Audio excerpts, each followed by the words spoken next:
ಓಂ ಶಾಂತಿ. ಇಂದಿನ ದಿನಾಂಕ ಜೂನ್ 1, 2025. ಪ್ರಾತಃ ಮುರಳಿ ಅವ್ಯಕ್ತ ಬಾಪ್ದಾದ ರಿವೈಸ್ ಡೇಟ್ 21-10-2005 ಮಧುಬನ. ಬಾಬಾ ಹೇಳ್ತಾರೆ, ಸಂಪೂರ್ಣ ಮತ್ತು ಸಂಪನ್ನರಾಗುವ ದಿನಾಂಕವನ್ನು ನಿಗದಿಗೊಳಿಸಿ ಸಮಯ ಪ್ರಮಾಣ ಈಗ ಸದಾ ಸಿದ್ಧರಾಗಿ. ಇಂದು ಬಾಪ್ದಾದ 4 ಕಡೆಯ ಮಕ್ಕಳ 3 ರೂಪವನ್ನು ನೋಡುತ್ತಿದ್ದಾರೆ. ಹೇಗೆ ತಂದೆಯ ವಿಶೇಷ 3 ಸಂಬಂಧ ನೆನಪಿರುತ್ತದೆಯೋ ಹಾಗೆ ಮಕ್ಕಳದು ಸಹ 3 ರೂಪವನ್ನು ನೋಡಿ ಸಂತೋಷ ಪಡುತ್ತಿದ್ದಾರೆ. ನಿಮ್ಮ 3 ರೂಪವನ್ನು ತಿಳಿದಿದ್ದೀರಲ್ಲವೇ? ಈ ಸಮಯದಲ್ಲಿ ಎಲ್ಲ ಮಕ್ಕಳು ಬ್ರಾಹ್ಮಣರ ರೂಪದಲ್ಲಿ ಇದ್ದೀರಿ ಮತ್ತು ಬ್ರಾಹ್ಮಣರ ಕೊನೆಯ ಹಂತವಾಗಿದೆ. ಬ್ರಾಹ್ಮಣರೇ ಸೂಕ್ಷ್ಮ ದೇವತೆಗಳಾಗಿ ನಂತರ ಸೂಕ್ಷ್ಮ ದೇವತೆಗಳೇ ದೇವತೆಗಳಾಗುತ್ತೀರಿ. ಎಲ್ಲದಕ್ಕಿಂತ ವಿಶೇಷವಾದದ್ದು ವರ್ತಮಾನ ಬ್ರಾಹ್ಮಣ ಜೀವನವಾಗಿದೆ. ಬ್ರಾಹ್ಮಣ ಜೀವನ ಅಮೂಲ್ಯವಾದುದಾಗಿದೆ. ಬ್ರಾಹ್ಮಣ ಜೀವನದ ವಿಶೇಷತೆ ಪವಿತ್ರತೆಯಾಗಿದೆ. ಪವಿತ್ರತೆಯೇ ಶಾಂತಿಯ ಜನನಿಯಾಗಿದೆ. ಎಷ್ಟು ಪವಿತ್ರತೆ ಇರುತ್ತದೆಯೋ ಅಷ್ಟು ಸುಖ ಶಾಂತಿ ಜೀವನದಲ್ಲಿ ಸ್ವಾಭಾವಿಕ ಮತ್ತು ಸ್ವಭಾವವಾಗಿರುತ್ತದೆ. ಮತ್ತು ಪವಿತ್ರ ಆತ್ಮರ ಲಕ್ಷ್ಯ ಬ್ರಾಹ್ಮಣರಿಂದ ದೇವತೆಗಳಾಗುವುದಲ್ಲ, ಆದರೆ ಮೊದಲು ಸೂಕ್ಷ್ಮ ದೇವತೆಗಳಾಗುವುದು ಮತ್ತು ಸೂಕ್ಷ್ಮ ದೇವತೆಗಳಿಂದ ದೇವತೆಗಳಾಗುವುದಾಗಿದೆ. ಅಂದಾಗ ಬ್ರಾಹ್ಮಣರಿಂದ ಸೂಕ್ಷ್ಮ ದೇವತೆ, ಸೂಕ್ಷ್ಮ ದೇವತೆಯಿಂದ ದೇವತೆ, ಈ 3 ರೂಪವನ್ನು ಬಾಪ್ದಾದ ಎಲ್ಲ ಮಕ್ಕಳಲ್ಲಿ ನೋಡುತ್ತಿದ್ದಾರೆ. ತಮ್ಮೆಲ್ಲರಿಗೂ ಸಹ ತಮ್ಮ 3 ರೂಪ ಸನ್ಮುಖದಲ್ಲಿ ಬಂದಿದೆಯೇ? ಬಂದಿತೆ. ಬ್ರಾಹ್ಮಣರೇನೋ ಆಗಿದ್ದೀರಿ. ಈಗ ಸೂಕ್ಷ್ಮ ದೇವತೆಗಳಾಗುವ ಗುರಿ ಇದೆಯಲ್ಲವೇ? ಇದೇ ಗುರಿಯಲ್ಲವೇ? ಸೂಕ್ಷ್ಮ ದೇವತೆಗಳು ಆಗಲೇಬೇಕು. ಪರಿಶೀಲನೆ ಮಾಡಿಕೊಳ್ಳಿ. ಸೂಕ್ಷ್ಮ ದೇವತೆಯ ವಿಶೇಷತೆಯು ಜೀವನದಲ್ಲಿ ಎಷ್ಟು ಕಂಡುಬರುತ್ತಿದೆ? ಸೂಕ್ಷ್ಮ ದೇವತಾ ಅರ್ಥಾತ್ ಯಾವ ಹಳೆಯ ಪ್ರಪಂಚ, ಹಳೆಯ ಸಂಸ್ಕಾರಗಳೊಂದಿಗೆ ಯಾವುದೇ ಸಂಬಂಧವಿಲ್ಲ.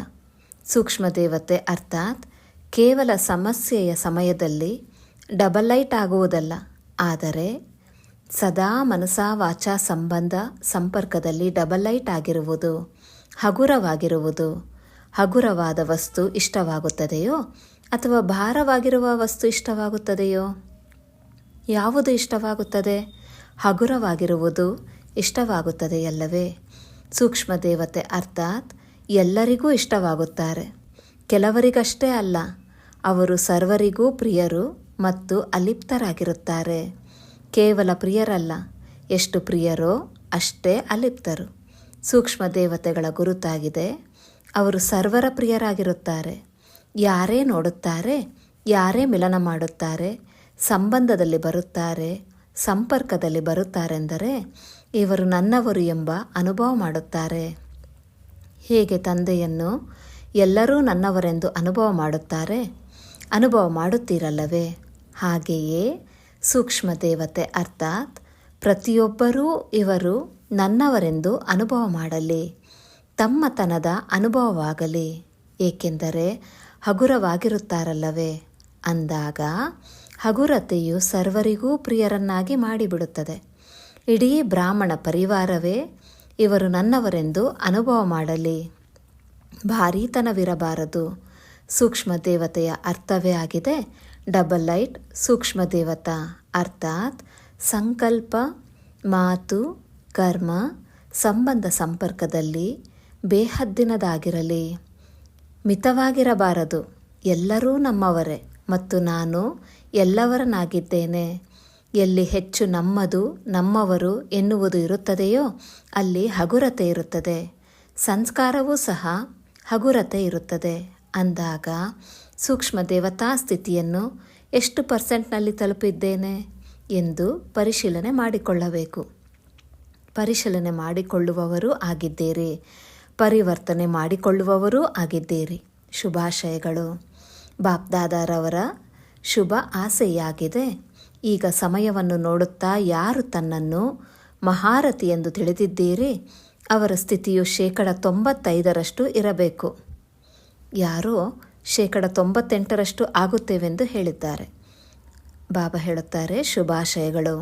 ತಮ್ಮ ಬಾಯಲ್ಲಿ ಗುಲಾಬ್ ಜಾಮೂನ್ ತಿನ್ನಿ, ಏಕೆಂದರೆ ನೋಡುತ್ತಿದ್ದೀರಲ್ಲವೇ, ಆಗಲೇಬೇಕಾಗಿದೆ ಎಂದು ತಿಳಿದಿದ್ದೀರಲ್ಲವೇ.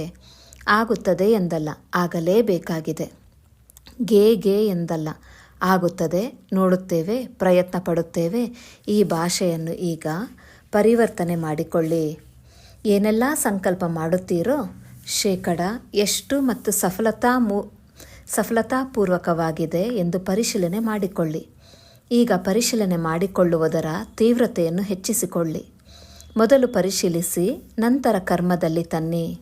ಏನೇ ಸಂಕಲ್ಪ ಬಂದಿತ್ತು, ಯಾವ ಮಾತು ಬಂದಿತ್ತು, ಸಂಬಂಧ ಸಂಪರ್ಕದಲ್ಲಿ ಏನು ನಡೆಯಿತು, ಹಾಗೆ ಇರಬಾರದು. ಯಾರು VVIPಗಳಿರುತ್ತಾರೆ, ಅವರದು ಎಷ್ಟೊಂದು ಚೆಕ್ಕಿಂಗ್ ಇರುತ್ತದೆ ಎಂದು ತಿಳಿದಿದ್ದೀರಲ್ಲವೇ. ಪ್ರತಿಯೊಂದು ವಸ್ತುವನ್ನು ಮೊದಲು ಪರಿಶೀಲನೆಗೊಳಿಸುತ್ತಾರೆ, ನಂತರ ಮುಂದೆ ಹೆಜ್ಜೆಯನ್ನು ಇಡುತ್ತಾರೆ. ಈಗ 2 ಗಂಟೆಯ ನಂತರ, 4 ಗಂಟೆಯ ನಂತರ ಪರಿಶೀಲನೆ ಮಾಡಿಕೊಳ್ಳುವುದು ನಡೆಯುವುದಿಲ್ಲ. ಮೊದಲು ಪರಿಶೀಲನೆ ಮಾಡಿಕೊಳ್ಳಬೇಕು, ನಂತರ ಹೆಜ್ಜೆಯನ್ನು ಇಡಬೇಕು. ಏಕೆಂದರೆ ತಾವು ಈ ಸೃಷ್ಟಿ ನಾಟಕದಲ್ಲಿದ್ದೀರಿ. ಇತ್ತೀಚಿನ VVIPಗಳು ಯಾರಿದ್ದಾರೆ, ಅವರು 1 ಜನ್ಮದವರಾಗಿದ್ದಾರೆ. ಅದರಲ್ಲಿಯೂ ಸ್ವಲ್ಪ ಸಮಯಕ್ಕಾಗಿ ಇರುತ್ತಾರೆ. ಆದರೆ ತಾವು ಬ್ರಾಹ್ಮಣರು. ಬ್ರಾಹ್ಮಣರಿಂದ ಸೂಕ್ಷ್ಮ ದೇವತೆಗಳಿಗೆ ಎಷ್ಟೇ VVV ಜೋಡಿಸಿದರೂ ಸಹ ಅಷ್ಟೇ ಆಗುವುದು. ನೋಡಿ, ನೀವು ನಿಮ್ಮ ಮುಂದೆ VVV ಹಾಕುತ್ತಾ ಹೋಗಿ. ತಾವು ತಮ್ಮ ಚಿತ್ರವನ್ನಂತೂ ನೋಡುತ್ತೀರಲ್ಲವೇ. ಯಾವುದನ್ನು ಪೂಜೆ ಮಾಡುತ್ತಾರೆ ಅದನ್ನು ನೋಡಿದ್ದೀರಲ್ಲವೇ. ಮಂದಿರವನ್ನು ನೋಡಿದ್ದೀರಲ್ಲವೇ. ಫೋಟೋವನ್ನಂತೂ ನೋಡಿದ್ದೀರಲ್ಲವೇ. ಈಗಲೂ ಸಹ ಅದಕ್ಕೆ ಎಷ್ಟು ಬೆಲೆ ಇದೆ. ಎಷ್ಟು ದೊಡ್ಡ ದೊಡ್ಡ ಮಂದಿರಗಳನ್ನು ಕಟ್ಟಿಸುತ್ತಾರೆ. ಮತ್ತು ತಮ್ಮ ಚಿತ್ರಗಳು 3 ಅಡಿ ಎತ್ತರವಿರುತ್ತದೆ. ಆದರೆ ನಿಮ್ಮದು ಎಷ್ಟೊಂದು ಬೆಲೆ ಇದೆ. ನಿಮ್ಮ ಜಡಚಿತ್ರಗಳೂ ಸಹ ಎಷ್ಟು ಬೆಲೆ ಇದೆಯಲ್ಲವೇ. ತಮ್ಮ ಚಿತ್ರದ ದರ್ಶನವನ್ನು ಮಾಡಲು ಎಷ್ಟೊಂದು ಕ್ಯೂ ಇರುತ್ತದೆ. ತಾವು ಚೈತನ್ಯದಲ್ಲಿ ಎಂತಹ VVIP ಆಗಿದ್ದೀರಿ ಅಂದಾಗ ಹೆಜ್ಜೆಯನ್ನು ಇಡುವುದಕ್ಕೆ ಮೊದಲು ಪರಿಶೀಲನೆ ಮಾಡಿಕೊಳ್ಳಿ. ಮಾಡಿದ ನಂತರ ಪರಿಶೀಲನೆ ಮಾಡಿಕೊಂಡರೆ ಆ ಹೆಜ್ಜೆ ಹೊರಟು ಹೋಯಿತು. ಆ ಹೆಜ್ಜೆಯು ನಿಮ್ಮ ಹಿಡಿತದಲ್ಲಿ ಬರಲು ಸಾಧ್ಯವಿಲ್ಲ. ಅಜ್ಞಾನ ಕಾಲದಲ್ಲಿಯೂ ಸಹ ಯೋಚಿಸಿ ಕಾರ್ಯವನ್ನು ಮಾಡಿ ಎಂದು ಹೇಳುತ್ತಾರೆ. ಕೆಲಸ ಮಾಡಿ ನಂತರ ಯೋಚಿಸಬೇಡಿ, ಮೊದಲು ಯೋಚಿಸಿ ನಂತರ ಕಾರ್ಯ ಮಾಡಿ ಅಂದಾಗ ತನ್ನ ಸ್ವಮಾನದ ಸೀಟಿನಲ್ಲಿ ಸ್ಥಿತರಾಗಿ. ಶೇಕಡ ಸ್ವಮಾನದಲ್ಲಿ ಎಷ್ಟಿರುತ್ತೀರೋ ಅಷ್ಟು ವಿರೋಧವಿರುವುದಿಲ್ಲ. ಯಾವಾಗ ಸೀಟಿನಲ್ಲಿ ಸ್ಥಿತರಾಗುವುದಿಲ್ಲವೋ ಆಗ ಮಾಯೆಯ ವಿರೋಧ ಬರುತ್ತದೆ.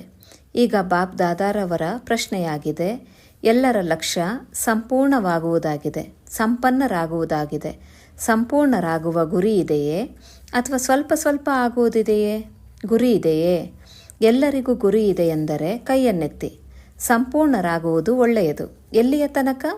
ನಿಮ್ಮ ಲಕ್ಷ್ಯವೇನು ಎಂದು ತಾವು ಜನರಿಗೆ ಪ್ರಶ್ನಿಸುತ್ತೀರಲ್ಲವೇ. ಶಿಕ್ಷಕರು ವಿದ್ಯಾರ್ಥಿಗಳಿಗೆ ಪ್ರಶ್ನೆ ಮಾಡುತ್ತಾರಲ್ಲವೇ. ಇಂದು ಬಾಪ್ ದಾದಾ ವಿಶೇಷವಾಗಿ ಶಿಕ್ಷಕಿಯರನ್ನು ಕೇಳುತ್ತೇವೆ. 30 ವರ್ಷದವರು ಕುಳಿತಿದ್ದೀರಲ್ಲವೇ. 30 ವರ್ಷದವರು ನಾಳೆಯೇ ಕುಳಿತು ಪರಸ್ಪರ ಕಾರ್ಯಕ್ರಮವನ್ನು ಮಾಡಿಕೊಳ್ಳಬೇಕು. ಮೀಟಿಂಗ್ ಬಹಳಷ್ಟು ಮಾಡುತ್ತೀರಿ. ಬಾಪ್ ದಾದಾ ನೋಡುತ್ತೇವೆ, ಮೀಟಿಂಗ್ ಸೀಟಿಂಗ್. ಆದರೆ ಈಗ ಇಂತಹ ಮೀಟಿಂಗ್ ಮಾಡಿ ಯಾವಾಗ ಸಂಪನ್ನರಾಗುವುದು? ಮತ್ತೆಲ್ಲ ಸಮಾರಂಭಗಳನ್ನು ಮಾಡುತ್ತೀರಿ, ದಿನಾಂಕವನ್ನು ನಿಗದಿಪಡಿಸುತ್ತೀರಿ. ಇಂತಹ ಕಾರ್ಯಕ್ರಮ, ಇಂತಹ ದಿನಾಂಕವೆಂದು ನಿಗದಿಪಡಿಸುತ್ತೀರಿ. ಹಾಗೆಯೇ ಇದರ ದಿನಾಂಕವನ್ನು ಸಹ ನಿಗದಿಗೊಳಿಸಿ. ಇದರ ದಿನಾಂಕವಿಲ್ಲವೇ? ಎಷ್ಟು ವರ್ಷಗಳು ಬೇಕು ಹೇಳಿ. ಏಕೆ ಬಾಪ್ ದಾದಾ ಏಕೆ ಕೇಳುತ್ತೇವೆ? ಏಕೆಂದರೆ ಯಾವಾಗ ವಿನಾಶ ಮಾಡಲಿ ಎಂದು ಪ್ರಕೃತಿಯು ತಂದೆಯನ್ನು ಕೇಳುತ್ತದೆ. ಅಂದಾಗ ಬಾಪ್ ದಾದಾ ಏನು ಉತ್ತರವನ್ನು ಕೊಡುವುದು? ಬಾಪ್ ದಾದಾ ಮಕ್ಕಳನ್ನೇ ಕೇಳುತ್ತೇವೆ. ಎಲ್ಲಿಯ ತನಕ? ಈ ದಿನದ ವಿಶೇಷ ಟಾಪಿಕ್ ಆಗಿದೆ, ಎಲ್ಲಿಯ ತನಕ. ಡಬಲ್ ವಿದೇಶಿಗಳು ಕುಳಿತಿದ್ದೀರಲ್ಲವೇ ಅಂದಾಗ ಡಬಲ್ ಪುರುಷಾರ್ಥವಾಗುತ್ತದೆಯಲ್ಲವೇ. ಕಮಾಲ್ ಮಾಡಿ. ವಿದೇಶಿಯರು ಮಾದರಿಯಾಗಿ ಬ್ರಾಹ್ಮಣರ ಪರಿವಾರದ ಮುಂದೆ, ವಿಶ್ವದ ಮುಂದೆ ಸಂಪನ್ನ ಮತ್ತು ಸಂಪೂರ್ಣರಾಗಿ ಅಷ್ಟೇ. ಸರ್ವಶಕ್ತಿಗಳು ಸರ್ವಗುಣಗಳಿಂದ ಸಂಪನ್ನರು, ಅರ್ಥಾತ್ ಸಂಪೂರ್ಣರು. ಮನಸ ವಾಚ ಸಂಬಂಧ ಸಂಪರ್ಕ ನಾಲ್ಕರಲ್ಲಿ ಒಂದು ವೇಳೆ ಒಂದರಲ್ಲಿಯಾದರೂ ಬಲಹೀನರಾಗಿ ಬಿಟ್ಟರೆಂದರೆ ಸಂಪನ್ನರೆಂದು ಕರೆಯುವುದಿಲ್ಲ. 4 ಮಾತುಗಳು ನೆನಪಿದೆಯಲ್ಲವೇ? ಮನಸ ವಾಚ ಸಂಬಂಧ ಸಂಪರ್ಕದಲ್ಲಿ ಕರ್ಮ ಬಂದು ಬಿಡುತ್ತದೆ. 4 ಮಾತುಗಳಲ್ಲಿ ಬಂದು ಬಿಡುತ್ತದೆ. ಮನಸ ವಾಚದಲ್ಲಂತೂ ಸರಿ ಇದ್ದೇವೆ, ಸಂಬಂಧ ಸಂಪರ್ಕದಲ್ಲಿ ಸ್ವಲ್ಪ ಇದ್ದೇವೆ ಎಂದಲ್ಲ. ಯಾರ ಬಳಿಯೇ ಹೋಗಲಿ, ಯಾರ ಸಂಪರ್ಕದಲ್ಲಿಯೇ ಹೋಗಲಿ, ಇವರು ನನ್ನವರೆಂದು ಅನುಭವ ಮಾಡಲಿ ಎಂದು ಈ ಮೊದಲೇ ಹೇಳಿದ್ದೇವಲ್ಲವೇ? ಅನ್ಯರ ಬಗ್ಗೆ ಇಷ್ಟೊಂದು ಹಗುರತೆ ಬರುವುದಿಲ್ಲ. ಸ್ವಲ್ಪ ಭಾರಿಯಾಗುತ್ತದೆ, ಆದರೆ ತನ್ನ ಬಗ್ಗೆ ಹಗುರತೆ ಇರುತ್ತದೆ. ಅಂದಾಗ ಎಲ್ಲರೊಂದಿಗೂ ಹಗುರವಾಗಿರಲೇಬೇಕು. ಕೇವಲ ತಮ್ಮ ಝೋನ್ಗೆ ಹೊಂದಿಕೊಳ್ಳುವುದು ಅಥವಾ ತಮ್ಮ ಸೇವಾ ಕೇಂದ್ರದಲ್ಲಿ ಹಗುರವಾಗಿರುವುದೂ ಅಲ್ಲ. ಒಂದು ವೇಳೆ ತಮ್ಮ ಝೋನ್ನಲ್ಲಿ ಮಾತ್ರ ಹೊಂದಿಕೊಂಡರೆ ಅಥವಾ ಸೇವಾ ಕೇಂದ್ರದಲ್ಲಿ ಹೊಂದಿಕೊಂಡರೆ ವಿಶ್ವದ ರಾಜಗುರು ಹೇಗಾಗುತ್ತೀರಿ? ವಿಶ್ವದ ರಾಜರುಗಳು ಹೇಗಾಗುತ್ತೀರಿ? ವಿಶ್ವ ಕಲ್ಯಾಣಕಾರಿಗಳು ಆಗಲು ಸಾಧ್ಯವಿಲ್ಲ. ವಿಶ್ವದ ರಾಜರೂ ಆಗಲು ಸಾಧ್ಯವಿಲ್ಲ. ರಾಜ ಎಂದರೆ ಸಿಂಹಾಸನದ ಮೇಲೆ ಕುಳಿತುಕೊಳ್ಳುವುದು ಎಂದಲ್ಲ. ರಾಯಲ್ ಕುಟುಂಬದಲ್ಲಿಯೂ ಸಹ ರಾಜ್ಯಾಧಿಕಾರವಿರುತ್ತದೆ. ಅಂದಾಗ ಏನು ಮಾಡುತ್ತೀರಿ? ಎಲ್ಲಿಯ ತನಕ ಎಂಬ ಈ ಪ್ರಶ್ನೆಗೆ ಉತ್ತರವನ್ನು ಕೊಡುತ್ತೀರಲ್ಲವೇ? ಮೀಟಿಂಗ್ ಮಾಡುತ್ತೀರಲ್ಲವೇ? ಮೀಟಿಂಗ್ ಮಾಡಿ ಫೈನಲ್ ಮಾಡಿ. ಸರಿಯೇ? ಒಳ್ಳೆಯದು. ಎಲ್ಲರೂ ಚೆನ್ನಾಗಿದ್ದೀರಾ? ಮಾಡಲೇಬೇಕು, ಆಗಲೇಬೇಕು ಎಂಬ ಉಮ್ಮಂಗ ಬರುತ್ತದೆಯಲ್ಲವೇ? ಬಾಪ್ ದಾದಾರವರು ಒಲವು ಉತ್ಸಾಹವನ್ನು ತರುತ್ತಾರಲ್ಲವೇ? ಒಲವು ಉತ್ಸಾಹ ಇರುವುದನ್ನು ನೋಡಿ ಮಾಯೆ ಒಂದಲ್ಲ ಒಂದು ರೀತಿ ಮಾಡಿಬಿಡುತ್ತದೆ. ಏಕೆಂದರೆ ಅದರದೂ ಸಹ ಈಗ ಅಂತಿಮ ಸಮಯ ಸಮೀಪಕ್ಕೆ ಬಂದಿದೆ. ಅದು ತನ್ನಲ್ಲಿರುವಂತಹ ಎಲ್ಲ ಅಸ್ತ್ರಶಸ್ತ್ರಗಳನ್ನು ಉಪಯೋಗಿಸುತ್ತದೆ ಮತ್ತು ಈ ರೀತಿ ಪಾಲನೆ ಕೊಡುತ್ತದೆ. ಆದರೆ ಅದು ಮಾಯೆಯ ಪಾಲನೆ ಎಂಬುದು ತಿಳಿಯುವುದೇ ಇಲ್ಲ. ಮಾಯೆಯ ಮತವೋ ಅಥವಾ ತಂದೆಯ ಮತವೋ ಎಂದು ತಿಳಿಯುವುದಿಲ್ಲ. ತಂದೆಯ ಮತದೊಂದಿಗೆ ತನ್ನ ಮತವನ್ನು ಸೇರಿಸಿಬಿಡುತ್ತದೆ. ಈ ಸೂಕ್ಷ್ಮ ದೇವತಾತನದಲ್ಲಿ ಅಥವಾ ಪುರುಷಾರ್ಥದಲ್ಲಿ ವಿಶೇಷವಾಗಿ 2 ಶಬ್ದಗಳಿಂದ ಕೂಡಿರುವಂತಹ ಅಡಚಣೆಯು ಬರುತ್ತದೆ. ಅದು ಸಾಧಾರಣ ಶಬ್ದದಲ್ಲಿ ಕಷ್ಟವೇನಿಲ್ಲ. ಆ ಶಬ್ದವನ್ನು ಎಲ್ಲರೂ ಅನೇಕ ಬಾರಿ ಬಳಸುತ್ತೀರಿ. ಅದೇನಾಗಿದೆ? ನಾನು ಮತ್ತು ನನ್ನದು. ಬಾಪ್ ದಾದಾರವರು ಬಹಳ ಸಹಜವಾದ ವಿಧಿಯನ್ನು ಮೊದಲೇ ತಿಳಿಸಿದ್ದೇವೆ. ನಾನು ಮತ್ತು ನನ್ನದನ್ನು ಪರಿವರ್ತನೆ ಮಾಡಿಕೊಳ್ಳಿ. ನೆನಪಿದೆಯೇ? ನೋಡಿ, ಯಾವ ಸಮಯದಲ್ಲಿ ತಾವು ನಾನು ಶಬ್ದವನ್ನು ಹೇಳುತ್ತೀರಲ್ಲವೇ, ಆ ಸಮಯದಲ್ಲಿ ನಾನು ಆತ್ಮನೇ ಆಗಿದ್ದೇನೆ ಎಂಬುದು ಮುಂದೆ ಬರಲಿ. ನಾನು ಶಬ್ದ ಹೇಳುವಾಗ ತಮ್ಮ ಮುಂದೆ ಆತ್ಮ ಸ್ವರೂಪವನ್ನು ಮುಂದೆ ತನ್ನಿ. ನಾನು ಆತ್ಮ ಈ ರೀತಿ ಹೇಳಬೇಡಿ. ಸ್ವಾಭಾವಿಕವಾಗಿ ಸ್ವರೂಪದಲ್ಲಿ ಬನ್ನಿ. ನಾನು ಎಂಬ ಶಬ್ದದ ಸ್ಥಳದಲ್ಲಿ ಆತ್ಮ ಎಂದು ಹಾಕಿ. ನಾನು ಆತ್ಮ. ಯಾವಾಗ ನನ್ನದು ಎಂಬ ಶಬ್ದವನ್ನು ಹೇಳುತ್ತೀರೋ ಆಗ ನನ್ನ ಬಾಬಾ ಎಂದು ಹೇಳಿ. ನನ್ನ ರುಮಾಲು, ನನ್ನ ಸೀರೆ ನನ್ನದು. ಆದರೆ ಮೊದಲು ನನ್ನ ಬಾಬಾ. ನನ್ನದು ಎಂಬ ಶಬ್ದ ಹೇಳಿದಾಗ ಬಾಬಾ ಮುಂದೆ ಬರಲಿ. ನಾನು ಎಂಬ ಶಬ್ದ ಬಂದಾಗ ಆತ್ಮದ ರೂಪ ಮುಂದೆ ಬರಲಿ. ಇದನ್ನು ಸ್ವಭಾವ ಮತ್ತು ಸ್ವಾಭಾವಿಕವನ್ನಾಗಿ ಮಾಡಿಕೊಳ್ಳಿ. ಸಹಜವಲ್ಲವೇ ಅಥವಾ ಕಷ್ಟವೇ? ನಾನು ಆತ್ಮನಾಗಿದ್ದೇನೆ ಎಂಬುದನ್ನು ತಿಳಿದಿದ್ದೀರಿ. ಕೇವಲ ಆ ಸಮಯದಲ್ಲಿ ಒಪ್ಪುವುದಲ್ಲ. ತಿಳಿದುಕೊಳ್ಳುವುದು ಎಂದರೆ 100% ಒಪ್ಪುವುದು. ದೇಹಾಭಿಮಾನ ಸ್ವಾಭಾವಿಕವಾಗಿದೆ. ನಾನು ಶರೀರ ಎಂಬುದನ್ನು ನೆನಪು ಮಾಡಬೇಕೇನು? ಸಹಜವಾಗಿಯೇ ನೆನಪಿರುತ್ತದೆಯಲ್ಲವೇ? ನಾನು ಎಂಬ ಶಬ್ದವು ಹೇಳುವ ಮೊದಲು ಮನಸ್ಸಿನಲ್ಲಿ ಬರುತ್ತದೆ. ಸಂಕಲ್ಪದಲ್ಲಿಯೂ ನಾನು ಎಂಬ ಶಬ್ದ ಬಂದಾಗ ತಕ್ಷಣವೇ ಆತ್ಮ ಸ್ವರೂಪ ಮುಂದೆ ಬರಲಿ. ಇದು ಸಹಜವಿಲ್ಲ. ಅಭ್ಯಾಸ ಮಾಡಬೇಕು. ಕೇವಲ ನಾನು ಎಂಬ ಶಬ್ದವನ್ನು ಹೇಳುವುದಲ್ಲ, ಆತ್ಮನಾಗಿ ಹೇಳಬೇಕು. ಆಗ ಪಕ್ಕಾ ಆಗುತ್ತದೆ. ಪಕ್ಕಾ ಇದೆಯಲ್ಲವೇ? ಬೇರೆಯವರನ್ನು ಕರೆದಾಗ ತಾವು ಆ ಕಡೆ ಈ ಕಡೆ ನೋಡುತ್ತೀರಲ್ಲವೇ? ನಾನು ಆತ್ಮನಾಗಿದ್ದೇನೆ. ಆತ್ಮನ ಪ್ರಪಂಚವೇ ಬಾಪ್ದಾದ. ಆತ್ಮನ ಸಂಸ್ಕಾರ ಬ್ರಾಹ್ಮಣನಿಂದ ಸೂಕ್ಷ್ಮ ದೇವತೆ, ಸೂಕ್ಷ್ಮ ದೇವತೆಯಿಂದ ದೇವತೆ ಅಂದಾಗ ಏನು ಮಾಡುತ್ತೀರಿ? ಇದು ಮನಸ್ಸಿನ ಡ್ರಿಲ್ ಆಗಿದೆ. ಇತ್ತೀಚಿನ ದಿನಗಳಲ್ಲಿ ಡಾಕ್ಟರ್ ಸಹ ವ್ಯಾಯಾಮ ಮಾಡಿ ಎಂದು ಹೇಳುತ್ತಾರೆ. ಆದರೆ ಈಗ ವ್ಯಾಯಾಮವನ್ನು ಮಾಡಿ. ನಾನು ಆತ್ಮ, ನನ್ನ ಬಾಬಾ. ಏಕೆಂದರೆ ಸಮಯದ ತೀವ್ರತೆಯನ್ನು ಡ್ರಾಮಾನುಸಾರ ನಿಧಾನ ಮಾಡಬೇಕಾಗಿದೆ. ರಚಯಿತರು ತೀವ್ರವಾಗಿ ಮುಂದೆ ಇರಬೇಕು. ರಚನೆಯಲ್ಲ, ಆದರೆ ವರ್ತಮಾನದಲ್ಲಿ ಸಮಯ ತೀವ್ರವಾಗಿ ಹೋಗುತ್ತಿದೆ. ಪ್ರಕೃತಿ ಎವರ್ ರೆಡಿ ಇದೆ, ಕೇವಲ ಆದೇಶಕ್ಕಾಗಿ ನಿಂತಿದೆ. ಡ್ರಾಮಾದಲ್ಲಿ ಸಮಯವೇ ಆದೇಶ ಕೊಡುತ್ತದೆಯಲ್ಲವೇ? ಸ್ಥಾಪನೆ ಮಾಡುವಂಥವರು ಒಂದು ವೇಳೆ ಸದಾ ಎವರ್ ರೆಡಿ ಇಲ್ಲದಿದ್ದರೆ ವಿನಾಶದ ನಂತರ ಪ್ರಳಯವಾಗುತ್ತದೆಯೇನು? ಪ್ರಳಯವಾಗಬೇಕೇನು ಅಥವಾ ವಿನಾಶದ ನಂತರ ಸ್ಥಾಪನೆಯಾಗಬೇಕೆ? ಯಾರು ಸ್ಥಾಪನೆಗೆ ನಿಮಿತ್ತರಾಗುತ್ತೀರಿ? ಈಗ ಸಮಯ ಪ್ರಮಾಣ ಸದಾ ಸಿದ್ಧರಿರಬೇಕು. ಬಾಪ್ ದಾದಾ ಇದನ್ನೇ ಬಯಸುತ್ತೇವೆ. ಹೇಗೆ ಬ್ರಹ್ಮ ತಂದೆಯು ಅರ್ಜುನರಾಗಿದ್ದರಲ್ಲವೇ, ಉದಾಹರಣೆಯಾಗಿದ್ದರಲ್ಲವೇ, ಹಾಗೆ ಬ್ರಹ್ಮ ತಂದೆಯನ್ನು ಅನುಸರಿಸುವಂಥವರು ಏನಾಗುತ್ತಾರೆ? ತನ್ನನ್ನು ನೋಡಿಕೊಳ್ಳಿ, ಸಮಯವನ್ನೂ ನೋಡಿ. ವರ್ತಮಾನ ಸಮಯದಲ್ಲಿ ತಾವೆಲ್ಲರೂ ಬ್ರಾಹ್ಮಣರಿಂದ ಸೂಕ್ಷ್ಮ ದೇವತೆಗಳಾಗಿ ಆತ್ಮರಿಗೆ ನಿಮಿತ್ತ ಭಾವ ಮತ್ತು ನಿರ್ಮಾಣ ಭಾವ ಈ ಎರಡು ಶಬ್ದಗಳನ್ನು ಅಂಡರ್ಲೈನ್ ಮಾಡಬೇಕೆಂದು ಬಾಪ್ ದಾದಾ ಈ ಮೊದಲೇ ತಿಳಿಸಿದ್ದರು. ಆದ್ದರಿಂದ ದೇಹಾಭಿಮಾನದಿಂದ ಕೂಡಿದ ನನ್ನತನವೂ ಸಹ ಸಮಾಪ್ತಿಯಾಗುತ್ತದೆ. ನಿಮಿತ್ತನಾಗಿದ್ದೇನೆ ಮತ್ತು ನಿರ್ಮಾಣ ಸ್ವಭಾವದವನಾಗಿದ್ದೇನೆ. ಎಷ್ಟು ನಿಮಿತ್ತರಾಗಿದ್ದೇವೆ ಅಷ್ಟು ಮಾನ್ಯತೆ ಸಿಗುತ್ತದೆ. ಏಕೆಂದರೆ ಯಾರು ನಿರ್ಮಾಣರಾಗುತ್ತಾರೋ ಅವರು ಎಲ್ಲರಿಗೂ ಪ್ರಿಯರಾಗಿರುತ್ತಾರೆ ಮತ್ತು ಯಾವಾಗ ಪ್ರಿಯರಾಗುತ್ತಾರೋ ಆಗ ತಾನಾಗಿಯೇ ಗೌರವ ಸಿಗುತ್ತದೆ. ನಿಮಿತ್ತ ಮತ್ತು ನಿರ್ಮಾಣ ಭಾವ ಮತ್ತು ಭಾವನೆ, ಶುಭ ಭಾವನೆ. ಭಾವ ಮತ್ತು ಭಾವನೆ ಎರಡಿರುತ್ತದೆ ಅಂದಾಗ ನಿಮಿತ್ತ ಭಾವ ಮತ್ತು ಭಾವನೆ. ಪ್ರತಿಯೊಬ್ಬರ ಪ್ರತಿ ಶುಭ ಭಾವನೆ, ಶುಭ ಕಾಮನೆ ಹೇಗೇ ಇರಲಿ, ತಮ್ಮ ನಿಮಿತ್ತ ನಿರ್ಮಾಣದ ಮತ್ತು ಶುಭ ಭಾವನೆ ವಾಯುಮಂಡಲವನ್ನು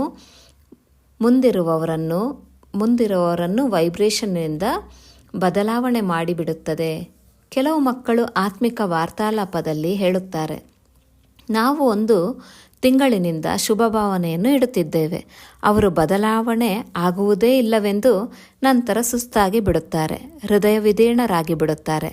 ಆ ಬಡಪಾಯಿಗಳ ವೃತ್ತಿ ಅಥವಾ ದೃಷ್ಟಿ ಕಲ್ಲಿನ ಸಮಾನವಾಗಿರುತ್ತದೆ. ಅಂದ ಮೇಲೆ ಅವರಿಗೆ ಬದಲಾವಣೆಯಾಗಲು ಸಮಯ ಹಿಡಿಸುತ್ತದೆಯಲ್ಲವೇ? ಒಳ್ಳೆಯದು, ಅವರು ಬದಲಾಗದೇ ಇರಬಹುದು, ಆದರೆ ನೀವಾದರೂ ತಮ್ಮನ್ನು ಸರಿಪಡಿಸಿಕೊಳ್ಳಿ. ನೀವು ನಿಮ್ಮ ಸ್ಥಿತಿಯಲ್ಲಿ ಸ್ಥಿತರಾಗಿ. ನೀವೇಕೆ ಹೃದಯ ವಿದೀರ್ಣರಾಗುತ್ತೀರಿ? ಹೃದಯ ವಿದೀರ್ಣರಾಗಬೇಡಿ. ಒಳ್ಳೆಯದು, ಅವರು ಬದಲಾಗಲಿಲ್ಲವೆಂದರೆ ನಾನು ಅವರ ಜೊತೆ ಬದಲಾಗಬಾರದೆ? ಹೃದಯ ವಿದೀರ್ಣರಾಗುವುದೆಂದರೆ ನಿಮಗಿಂತ ಅವರೇ ಶಕ್ತಿಶಾಲಿಗಳಾದರು ಎಂದರ್ಥ. ಏಕೆಂದರೆ ಅವರು ನಿಮ್ಮನ್ನು ಬದಲಾವಣೆ ಮಾಡಿದರು. ನೀವು ನಿಮ್ಮ ಸ್ವಮಾನದ ಸೀಟನ್ನು ಏಕೆ ಬಿಡುತ್ತೀರಿ? ವ್ಯರ್ಥ ಸಂಕಲ್ಪವನ್ನೂ ಮಾಡಬಾರದು. ಏಕೆ ಎಂದು ಹೇಳುತ್ತೀರೆಂದರೆ ವ್ಯರ್ಥ ಸಂಕಲ್ಪಗಳ ಬಾಗಿಲು ತೆರೆದಿದೆ. ಆ ಬಾಗಿಲನ್ನು ಮುಚ್ಚುವುದು ಬಹಳ ಕಷ್ಟವಾಗುತ್ತದೆ. ನಿಮ್ಮ ಸೀಟನ್ನು ಬಿಟ್ಟು ಹೃದಯ ವಿದೀರ್ಣರಾಗಿರುತ್ತೀರಿ. ನೆನಪಿಟ್ಟುಕೊಳ್ಳಿ, ತಮ್ಮ ಸ್ಥಾನದಿಂದ ಕೆಳಗೆ ಇಳಿಯಬೇಡಿ. ನಂತರ ಬಹಳ ವಿರೋಧವಾಗಿ ಬಿಡುತ್ತದೆ. ವ್ಯಕ್ತಿಗಳೊಡನೆ ವಿರೋಧವಾಗುತ್ತದೆ. ಸ್ವಭಾವ ಸಂಸ್ಕಾರಗಳಲ್ಲಿ ವಿರೋಧವಾಗುತ್ತದೆ. ವಿಚಾರಗಳಲ್ಲಿ ವಿರೋಧವಾಗುತ್ತದೆ. ಅಂದಾಗ ನಿಮ್ಮ ಸೀಟನ್ನು ಬಿಟ್ಟು ಇಳಿಯಬೇಡಿ. ಅಂದಾಗ ನಾಳೆ ಏನು ಮಾಡುತ್ತೀರಿ? ನೆನಪಿದೆಯೇ? ಬಾಪ್ ದಾದಾರವರ ಜೊತೆ ಪ್ರೀತಿ ಇದೆಯಲ್ಲವೇ? ಬಾಪ್ ದಾದಾರವರು ಎಲ್ಲ ಮಕ್ಕಳು ಬ್ರಹ್ಮ ತಂದೆಯ ಸಮಾನರಾಗಬೇಕೆಂದು ತಿಳಿಯುತ್ತೇವೆ. ಬಾಬಾ ಪ್ರಕೃತಿಯದು ಸಹ ವಿರೋಧವಿತ್ತು. ಆದರೆ ಬ್ರಹ್ಮ ತಂದೆಯು ತನ್ನ ಸ್ಥಿತಿಯನ್ನು ಬಿಡಲಿಲ್ಲ ಅಲ್ಲವೇ? ಆಗ ಸೂಕ್ಷ್ಮ ದೇವತೆಯಾದರಲ್ಲವೇ? ಅಂದಾಗ ಈಗ ಒಬ್ಬರಿಗೊಬ್ಬರು ತಮ್ಮನ್ನು ಸೂಕ್ಷ್ಮ ದೇವತೆಗಳೆಂದು ತಿಳಿದು ನಡೆಯಿರಿ. ನಾನು ಸೂಕ್ಷ್ಮ ದೇವತೆಯಾಗಿದ್ದೇನೆ, ಎಲ್ಲರೂ ಸೂಕ್ಷ್ಮ ದೇವತೆಗಳಾಗಿದ್ದಾರೆ. ಹಳೆಯ ಸಂಸ್ಕಾರ, ಹಳೆಯ ಜಗತ್ತಿನೊಂದಿಗೆ ನನ್ನದು ಯಾವುದೇ ಸಂಬಂಧವಿಲ್ಲ. ಈ ಬ್ರಾಹ್ಮಣರ ಜೊತೆಯೂ ಯಾವುದೇ ಸಂಬಂಧವಿಲ್ಲ. ಇವರು ಸೂಕ್ಷ್ಮ ದೇವತೆ, ಇವರು ಸೂಕ್ಷ್ಮ ದೇವತೆ, ಇವರು ಸೂಕ್ಷ್ಮ ದೇವತೆ. ಇದೇ ದೃಷ್ಟಿಯಿಂದ ನೋಡಿ. ಈ ವಾತಾವರಣವನ್ನು ಹರಡಿ. ಒಳ್ಳೆಯದು. ಈಗ 1 ನಿಮಿಷ ಇಂತಹ ಸರ್ವಶಕ್ತಿಗಳಿಂದ ಸಂಪನ್ನರಾಗಿ ವಿಶ್ವದ ಸರ್ವ ಆತ್ಮಗಳಿಗೆ ಕಿರಣಗಳನ್ನು ಹರಡಿ. ಇದರಿಂದ 4 ಕಡೆ ತಮ್ಮ ಶಕ್ತಿಗಳ ಪ್ರಕಂಪನಗಳು ಇಡೀ ವಿಶ್ವದಲ್ಲಿ ಹರಡಲಿ. ಒಳ್ಳೆಯದು. 4 ಕಡೆಯ ಬ್ರಾಹ್ಮಣರಿಂದ ಫರಿಷ್ಠಾ ಮಕ್ಕಳಿಗೆ ಸದಾ ಸ್ವದರ್ಶನದ ಮೂಲಕ ಸ್ವಯಂವನ್ನು ಪರಿಶೀಲನೆ ಮತ್ತು ಪರಿವರ್ತನೆ ಮಾಡಿಕೊಳ್ಳುವಂತಹ, ಬ್ರಹ್ಮ ತಂದೆಯನ್ನು ಫಾಲೋ ಮಾಡುವಂತಹ ಆಜ್ಞಾಕಾರಿ ಮಕ್ಕಳಿಗೆ ಸದಾ ಡಬಲ್ ಲೈಟ್ ಆಗಿ ಸೇವೆ ಮತ್ತು ಪುರುಷಾರ್ಥ ಮಾಡುವಂತಹ ಫರಿಷ್ಠಾ ಆತ್ಮಗಳಿಗೆ ಸದಾ ತಮ್ಮ ಸ್ಥಿತಿಯ ಆಸನದಲ್ಲಿ ಸ್ಥಿತರಾಗಿ ವಿರೋಧವನ್ನು ಸಮಾಪ್ತಿ ಮಾಡಿಕೊಳ್ಳುವಂತಹ ಮಾಸ್ಟರ್ ಸರ್ವಶಕ್ತಿವಂತ ಮಕ್ಕಳಿಗೆ ಸಂಗಮಯುಗದ ಪ್ರತ್ಯಕ್ಷ ಫಲವನ್ನು ಅನುಭವ ಮಾಡುವಂತಹ ತಂದೆಯ ಸಮೀಪ ಮಕ್ಕಳಿಗೆ ಬಾಪ್ದಾದಾರವರ ನೆನಪು, ಪ್ರೀತಿ ಹಾಗೂ ನಮಸ್ತೆ. ಇಂದಿನ ವರದಾನ: ಪ್ರತ್ಯಕ್ಷತೆಯ ಸಮಯವನ್ನು ಸಮೀಪ ತರುವಂತಹ ಸದಾ ಶುಭಚಿಂತಕ ಮತ್ತು ಸ್ವಚಿಂತಕ ಭವ. ಪ್ರತ್ಯಕ್ಷತೆಯ ಸಮಯವನ್ನು ಸಮೀಪ ತರುವಂತಹ ಸದಾ ಶುಭಚಿಂತಕ ಮತ್ತು ಸ್ವಚಿಂತಕ ಭವ. ಸೇವೆಯಲ್ಲಿ ಸಫಲತೆಗೆ ಆಧಾರವಾಗಿದೆ ಶುಭಚಿಂತಕ ವೃತ್ತಿ, ಏಕೆಂದರೆ ತಮ್ಮ ವೃತ್ತಿ ಆತ್ಮಗಳಿಗೆ ಗ್ರಹಣ ಶಕ್ತಿ ಅಥವಾ ಜಿಜ್ಞಾಸೆಯನ್ನು ಹೆಚ್ಚಿಸುತ್ತದೆ. ಇದರಿಂದ ವಾಣಿಯ ಸೇವೆ ಸಹಜವಾಗಿ ಸಫಲವಾಗಿ ಬಿಡುವುದು ಮತ್ತು ಸ್ವಯಂನ ಪ್ರತಿ ಸ್ವಚಿಂತನೆ ಮಾಡುವಂತಹ ಸ್ವಚಿಂತಕ ಆತ್ಮ ಸದಾ ಮಾಯಾಪ್ರೂಫ್ ಆಗಿರುತ್ತದೆ.